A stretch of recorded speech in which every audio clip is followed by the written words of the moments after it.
गुरु अपने शिष्यों के साथ आश्रम के लिए भिक्षा मांगने के लिए कस्बे की ओर निकले थे। वह अपने गुरुकुल में भोजन की व्यवस्था भिक्षा मांग कर ही किया करते थे। जब वह एक कस्बे से दूसरे कस्बे की ओर जा रहे थे, चलते चलते उन्होंने देखा कि किसी खेत में हरी भरी फसल खड़ी है तो कोई खेत बंजर नजर आ रहा था। ऐसे ही एक बंजर खेत पर किसान कुछ बुआई करने के लिए खेत को जोत रहा था। वहीं पेड़ के नीचे उसने अपना सारा सामान, पोटली आदि रखी हुई थी।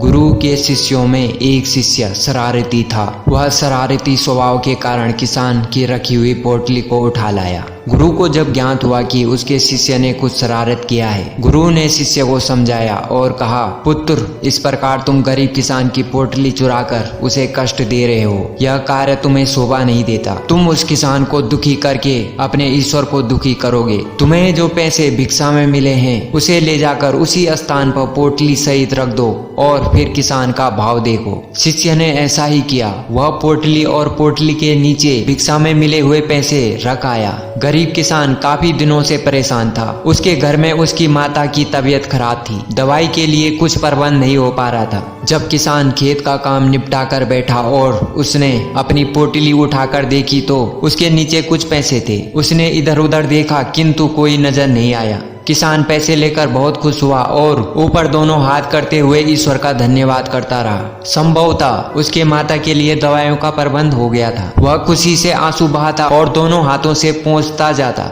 यह सभी दृश्य गुरु और उसके शिष्य छुपकर देख रहे थे। इस कहानी से हमें यह सीख मिलती है कि किसी भी व्यक्ति को दुखी करने की बजाय अगर खुश करने की कोशिश की जाए तो यह खुशियां दोगुनी हो जाती है।